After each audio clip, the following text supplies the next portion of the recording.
찰스윤 뉴욕 한인 회장이 오는 4일 예정된 한인회장 선거 총회를 취소하고 논란이 되고 있는 회칙을 개정한 뒤 다시 선거를 치르기로 했습니다. 올해로 104주년인 3.1절을 맞아 뉴욕 한인회가 기념식을 개최하고 애국정신을 기리는 시간을 가졌습니다. 바이든 대통령이 서민 증세 불가, 부자 증세 입장을 재확인했습니다. 바이든 대통령이 내년 대선에서 트럼프 전 대통령에게는 지고 론 드샌티스 플로리다 주지사 등에게는 이긴다는 여론조사 결과가 나왔습니다. 아름다운 제품에서부터 아름다운 사회를 만들기까지 키스는 뉴욕에서 시작하여 현재는 전 세계 12,000명의 직원들과 함께 끊임없이 도전하는 기업입니다. 사람을 생각하고 존중하는 기업. 키스는 한인들이 사회의 주인공이 될 수 있도록 든든한 버팀목이 되겠습니다. 글로벌 뷰티 기업 키스.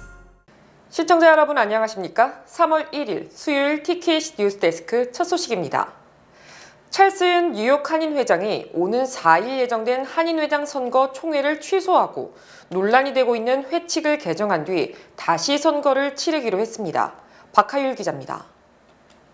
찰스윤 뉴욕 한인 회장은 오늘 뉴욕 한인회관에서 기자회견을 열고 한인 사회를 분열시키고 있는 뉴욕 한인회장 선거를 중단하고 회칙을 개정하는데 강진영 후보와 김광석 전 예비후보와의 합의를 받았다고 발표했습니다.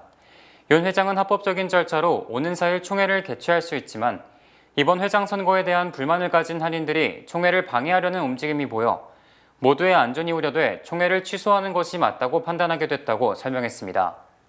안전의 이슈도 있을 것 같고 또 더불어 그런 상황에서 어떤 결정이 나오든 우리 동포 사회에 화합이 되는 그런 계기가 아니고 오히려 더욱더 분란도 이어갈 수 있다는 생각을 해서 일단 제가 총회장 자격으로 이번 3월 4일 날 총회를 취소를 하기로 제가 결정을 내렸습니다. 지금 현재 가고 있는 회칙의 구도에서는 벗어나서 저희가 이 새로운 회칙이 나올 때까지 그 회칙을 개정하는데 모든 노력을 기울이고 그리고 지금 일어나고 있는 모든 여러 가지의 의견은 앞으로 더 이상 그런 뭐라 그럴까 이런 소란의 소지가 안 되었으면 좋겠습니다. 이번 합의안에 대해 강진영 후보는 그동안 법과 원칙을 따라 한인 회장 선거를 진행해 왔음에도 불구하고 한인 사회가 모범적인 방향으로 가지 못하는 것을 보면서 총회를 취소하고 선거를 연기하자는 뉴욕 한인회의 결정에 따르기로 결심했다고 말했습니다. 이 시기를 통해 한인 1세와 2세대가 화합하고 단합할 수 있는 기회가 되기를 진심으로 바란다고 덧붙였습니다. I hope that during this time, the community can come together. And as I said before, when I started this campaign, I was running to be CAGNY president in order to help advance the community, but also to do it together with first gen and second gen together. 그래서 1세하고 2세를 통합하기 위해 제가 출마를 나왔습니다. So I hope that by abiding by this decision and postponing the election, that the community can come together and in the future we can progress as one community and not divided. I do want to thank all of my supporters during this time who worked very hard. I want to thank my campaign team who worked day and night to help me through this campaign, and I hope that in the future, when I do come back out, when the election resumes, that all my supporters will come out and support me again. Thank you. 감사합니다. 김광석 전 예비후보는 뉴욕 한인회 정관이 전체적으로 수정돼야 할 부분들이 있다며 이번 계기를 통해 잘못된 것을 바로잡을 수 있기를 바란다고 말했습니다. 문제의 근원이 되는 그 정관에 대해서 철저하게 저희가 다시 전반적으로 만들고 거기에 의해서 이런 선거나 모든 게 진행된다면 오히려 화가 보게 되는 계기가 되지 않을까 생각이 듭니다. 근데 이 정관에 선거만을 위한 그 내기를 만든다면은 상당히 좀 어려움이 있을 겁니다. 왜냐하면 전반적인 근본적인 것이 나온 다음에 선거에 대한 것이 나오기 때문에 제 생각에는 한 적어도 금년 말까지는 기간을 갖고 또 총회를 하면서 잘 준비해서 진행이 됐으면 하는 바람입니다. 찰스윤 뉴욕 한인 회장은 이번 결정을 내리는데 역대 한인 회장단 협의회에 전폭적인 지지를 받았다고 밝혔습니다. 뉴욕 한인회는 회칙 개정을 위한 전반적인 준비가 되는 대로 한인 사회에 알릴 예정입니다. 올해로 104주년인 3.1절을 맞아 뉴욕 한인회가 기념식을 개최하고 애국정신을 기리는 시간을 가졌습니다. 뉴욕 한인회가 뉴욕 총영사관, 대한민국 광복회 뉴욕지회, 민주평화통일자문회의 뉴욕협의회와 공동주최로 제104주년 3.1절 기념식을 오늘 오전 11시 뉴욕 한인회관에서 개최했습니다. 오늘 행사에서는 민병감 뉴욕시립대 퀸즈 칼리지 석좌 교수가 나서 일본의 한국 식민지 지배와 3.1절의 의미를 주제로 특별 강연을 진행했습니다. 이어 기념식 후에는 참석자들은 퀸즈 마운트 올리벳 공동묘지를 방문해 뉴욕 한인교회와 공동으로 황기환 염세우 독립지사 추모식과 뉴욕주 애국자 선포식 행사를 거행했습니다. 황기환 지사는 인기 드라마 미스터 선샤인의 주인공 유진 초이의 실존 인물로 이번 행사는 황기환 지사의 본국 유해봉환을 앞두고 뉴욕에서 거행되는 마지막 참배 행사가 될 것으로 보입니다. 유진이 광복회장이 찰스윤 뉴욕 한인회장에게 공로패를 전달했습니다. 이에 대해 찰스윤 뉴욕 한인회장은 오늘 행사에 선조들의 숭고한 독립정신을 기리고 3.1운동의 의미를 되새기기 위해 많은 한인들이 함께해 주었다며 덕분에 더 빛나는 자리가 됐다고 말했습니다. 바이든 대통령이 서민 증세 불가, 부자 증세 입장을 재확인했습니다. 바이든 대통령은 어제 버지니아주 버지니아 비치를 방문해 오는 9일 새 회계년도 예산안을 발표할 것이다. 분명히 말하고 싶은 것은 억만장자는 세금을 더 낼 것이며 그들에 대한 세금을 올릴 것이라고 강조했습니다. 바이든 대통령은 연소득 4만 달러 미만인 국민은 누구든지 간에 단 한 푼의 세금도 증액하지 않을 것이라며 서민 증세의 불가침을 명확히 했습니다. 바이든 대통령은 또 향후 10년간 연방정부 재정적자를 2조 달러 줄일 것이라며 공화당 측에 조건 없는 연방정부 부채 한도 상향 조정을 요청했습니다. 즉 10년간 재정적자를 줄일 테니 공화당은 무조건 부채 한도를 올려달라고 요청한 것입니다. 바이든 대통령은 또 오바마 케어에 대한 연방정부 지원을 더욱 강화할 것이며 공화당 주장대로 예산을 대폭 삭감하면 중산층과 서민에 대한 복지가 줄어든다고 비판했습니다. 한편 바이든 대통령은 어제 버지니아 비치를 방문하면서 버지니아 주지사의 동행을 요청했지만 공화당 소속인 글렌 영킹 주지사는 이를 거부했습니다. 바이든 대통령이 내년 대선에서 트럼프 전 대통령에게는 지고 론 드샌티스 플로리다 주지사 등에게는 이긴다는 여론조사 결과가 나왔습니다. 에머슨대가 지난달 24일과 25일 이틀간 1,060명을 대상으로 실시한 여론조사 결과에 따르면 바이든 대통령은 트럼프 전 대통령과의 양자 대결에서 42% 지지에 그쳐 46%를 얻은 트럼프 전 대통령에게 패배했습니다. 지난달 같은 조사에서도 바이든 대통령은 41%, 트럼프 전 대통령이 44%를 기록했고 이달은 트럼프 전 대통령이 격차를 더 벌린 것으로 나타났습니다. 반면 바이든 대통령은 론 드샌티스와의 양자 대결에서는 44% 지지를 얻어 4%포인트 차로 승리하며 니키 헤일리 전 유엔 대사와의 양자 대결에서도 40%를 얻어 37%에 그친 헤일리 전 대사를 3%포인트 차로 꺾었습니다.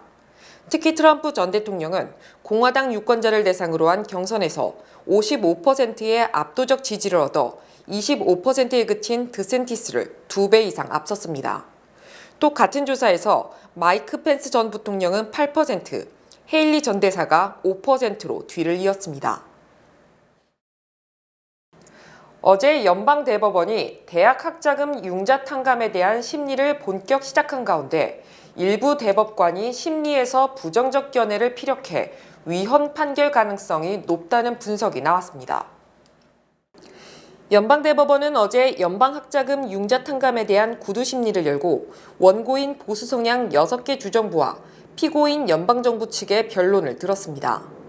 이날 구두 변론에서 연방정부를 대표한 엘리자베스 프렐로거 법무차관은 2003년 제정된 히어로법에 근거 연방정부는 연방학자금 부채를 탕감해줄 권한이 있다고 주장했습니다.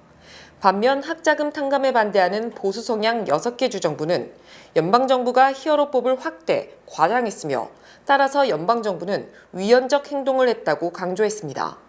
이에 대해 존 로버츠 대법원장 등 보수 성향 대법관들은 수혜 대상이 4,300만 명, 탕감액은 5천억 달러에 달한다며 수혜 대상과 비용 등이 일부 국민에게만 편향된다며 부정적 입장을 표명해 위헌 판결 가능성이 제기되고 있습니다.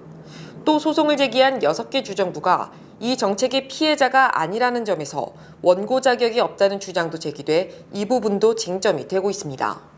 지난해 8월 바이든 대통령의 학자금 융자 탕감 행정명령으로 촉발된 이 문제는 일부 주들이 강력 반발, 연방대법원에 회부됐고 빠르면 대법원 회기 종결 이전인 6월 말 결정될 것으로 예상됩니다. 뉴욕시의회가 5개 식당을 일부 계절만 사용토록 하는 법안을 제출했습니다. 박하율 기자가 전합니다. MBC 보도에 따르면 뉴욕시 의원들이 뉴욕시 내 5개 식당을 일부 계절에만 운영하도록 하는 법안을 제출했습니다. 5개 식당은 팬데믹 기간 동안 레스토랑이 영업을 할 수 있도록 설치된 시설물로 최근 코로나19가 진정세로 접어들면서 5개 식당 시설물 내에 노숙자가 거주하거나 쓰레기 불법 투기가 성행하는 등 여러 문제가 제기됐었습니다. 이에 따라 에릭 아담스 뉴욕시장은 지난해 여름 제대로 관리가 되지 않는 5개 식당들을 철거하겠다는 입장을 밝힌 바 있습니다. 하지만 일부 레스토랑 관계자들은 5개 식당 시설을 철거하는 데 더 많은 비용이 든다는 입장을 밝혔고 이에 따라 뉴욕시의회가 5개 식당 시설물 허가에 비용을 부과하는 방침으로 일부 계절에만 사용토록 하는 법안을 내놓은 것입니다. 이 법안을 지지하는 마조리 벨라스케스 시의원은 이에 대해 이와 같은 조치로 레스토랑들은 분명히 혜택을 볼 것이라고 설명했습니다. 한편 아직까지 허가 비용이 얼마인지, 시행 시기는 언젠지 등 자세한 내용은 공개되지 않았습니다. 연방하원이 어제 하루 중국 관련 위원회 회의를 4개나 열고 중국과의 실존적 투쟁을 선언하며 미국의 현실적 위협이 된 중국에 대한 실력 행사에 나섰습니다. 중국 관련 특별위원회에서 민주공화를 초월 대부분의 위원들이 중국이 미국의 가장 큰 도전이 되고 있으며 미국의 존재에 대한 위협이 되고 있다며 철저한 대응을 촉구했습니다. 특히 이 특위는 미국의 시청률이 가장 높은 오후 7시에 청문회를 개최했고 마이크 갤러거 특위위원장은 21세기 미국인의 삶이 어떻게 될지 결정하는 실존적 투쟁이라고 규정했습니다. 갤러거 특위위원장은 시간은 우리 편이 아니다. 긴박감을 느끼고 행동해야 한다고 주장, 중국과의 경쟁이 이제 생존이 걸린 위협임을 실감케 했습니다. 특위위원들은 반도체 등 첨단 기술의 원자재 등을 중국에 의존하는 문제를 비롯해 중국의 미국 기술 도용, 틱톡 등 통신 장비를 이용한 감시, 군사력 증강 등의 우려를 표명했습니다. 어제 하원에서는 중국 특위 외에도 하원 외교위의 중국 공산당 적대 행위 청문회, 금융위의 중국 정부 관계자의 미국 금융 서비스 불법 악용, 과학우주기술위의 중국과의 우주연구개발 청문회 등 모두 4개 청문회가 열렸습니다. 연방에너지부가 코로나19가 중국 연구소에서 유출됐다는 보고서를 작성한 데 이어 FBI 국장이 어제 TV에 출연해 중국 우한 연구소에서 유출된 것일 수 있다고 주장했습니다. 크리스토퍼 레이 연방수사국 국장은 어제 방송된 폭스뉴스와의 인터뷰에서 팬데믹이 우한 연구소에서 벌어진 어떤 사건에서 비롯됐을 가능성이 가장 높은 것으로 평가된다고 공식 언급했습니다. 레이 국장은 이는 중국 정부가 통제하는 연구소에서 바이러스가 유출됐을 가능성을 얘기하는 것이며 중국 정부는 진상조사를 방해하는 데 급급하고 있다고 덧붙였습니다. 레이 국장의 이 같은 발언은 에너지부가 중국 연구소 유출설을 주장한 뒤 나온 것이지만 이에 대한 물증을 제시하지는 않았습니다. 또 백악관도 아직 미국 정부 내 의견이 일치가 없다며 신중한 입장을 취했으며 중국 정부는 레이 국장 주장에 대해 정치적 의도가 있다며 비판했습니다. 미 유력 일간지 LA타임스가 바이든 행정부가 인플레이션 감축법으로 테슬라에 필적하는 전기차 경쟁력을 갖춘 현대차에 일격을 가했다고 진단했습니다. LA타임스는 어제 이 같은 제목의 기사를 통해 2022년 1분기에서 3분기까지 현대차 아이오닉 5와 기아차 EV6 판매량이 3만 7천 대를 기록해 전기차 2위였던 포드 머스탱 마하2를 앞질렀고 가격 경쟁력도 우수하다고 평가했습니다. 하지만 현대차의 질주에 바이든 행정부가 인플레이션 감축법으로 제동을 걸었으며 그 결과 현대 및 기아의 전기차 판매가 크게 둔화됐고 포드 머스탱 마하2가 2위를 탈환했다고 전했습니다. 특히 지난해 바이든 대통령이 한국 기업의 미국 투자를 칭찬하고 난 뒤 몇 주 뒤 IRA가 처리되자 현대차 경영진은 허를 찔린 느낌을 받았다고 밝혔습니다. 현대의 전기차 공장을 유치한 펠 윌슨 조지아주 경제개발부 장관은 LA타임스와의 인터뷰에서 IRA 입법 취지가 좋았을지라도 미국에 투자하고 미국인을 고용하는 회사에 불이익과 모욕을 준다고 비판했습니다. 아시아와 유럽 주요 도시의 사무실 복귀율은 70%를 넘었지만 미국은 절반 정도가 아직도 재택근무 중인 것으로 드러났습니다. 월스트리트저널은 세계적 부동산 업체인 존스랑 라셀의 자료를 인용, 미국의 사무실 점유율은 코로나19 이전에 40에서 60% 선에 머물고 있다고 보도했습니다. 반면 아시아 지역의 사무실 점유율은 팬데믹 이전의 80에서 110% 수준으로 일부 도시는 오히려 코로나19 이전보다 더 많은 사람이 출근하고 있습니다. 또 서울, 도쿄, 싱가포르 등 아시아 주요 도시는 2021년 또는 2022년에 이미 사무실 복귀율이 75%를 넘었으며 파리와 스톡홀름 등 유럽 도시들은 75% 선을 넘은 지 오래입니다. 월스트리트저널은 미국의 사무실 복귀율이 낮은 것은 다른 나라보다 더 넓은 집, 더 긴 통근 시간, 기업들의 구인난 등에 따른 것으로 추정했습니다. 즉 아시아나 유럽 지역은 재택근무 환경이 미국보다 나쁜 반면 대중교통시설이 발달돼 미국보다 출퇴근이 쉽다는 것이며 미국은 구인난으로 출근을 꺼리는 직원을 쉽게 해고하기 힘들기 때문이라는 것입니다. 또 미국 몇몇 대도시는 주력 산업이 정보기술 기업으로 원격 재택근무에 적합한 점도 사무실 복귀율을 낮추는 것으로 분석됩니다. 지난해 하반기 6개월 연속 미국 집값이 내린 것으로 집계됐습니다. S&P 다우존스 인덱스는 지난해 12월 S&P 코어로지 케이스 슐러 주택가격지수가 전월보다 0.8% 하락했다고 밝혔습니다. 주요 도시의 평균 집값 추세를 측정한 이 지수는 지난해 6월 정점을 찍은 뒤 6개월 연속 하락했으며 이 기간 내림폭은 2.7%에 달했습니다. 또 10대 주요 도시 주택가격 지수는 0.8%, 20대 주요 도시 주택가격 지수는 0.9%, 각각 전달보다 하락했습니다. 특히 12월 평균 집값은 1년 전보다 5.8% 올라 11월 7.6%보다는 상승폭이 둔화된 상황입니다. 또 10대 도시는 1년 전보다 4.4%, 20대 도시는 1년 전보다 4.6% 각각 올랐습니다. 도시별로는 마이애미가 15.9%, 템파는 13.9% 등 동남부 지역 집값은 큰 폭으로 오른 반면 샌프란시스코와 시애틀 등 서부는 1년 전보다도 더 떨어졌습니다. 우리의 반도체 수출이 어려움을 겪고 있는 가운데 미국이 자기 나라에서 반도체 산업을 더 키우겠다며 세부 방안을 공개했습니다. 반도체 생산 시설을 만들면 보조금을 주는 대신 초과 이익은 미국과 나누고 중국에는 10년간 투자를 못하도록 하는 내용이 담겼습니다. 워싱턴 남승모 특파원입니다. 미국 정부가 미국의 반도체 생산 시설을 건설하는 기업에 대한 보조금 심사 기준을 공개하고 의향서 접수에 착수했습니다. 390억 달러, 우리 돈 51조 원 규모입니다.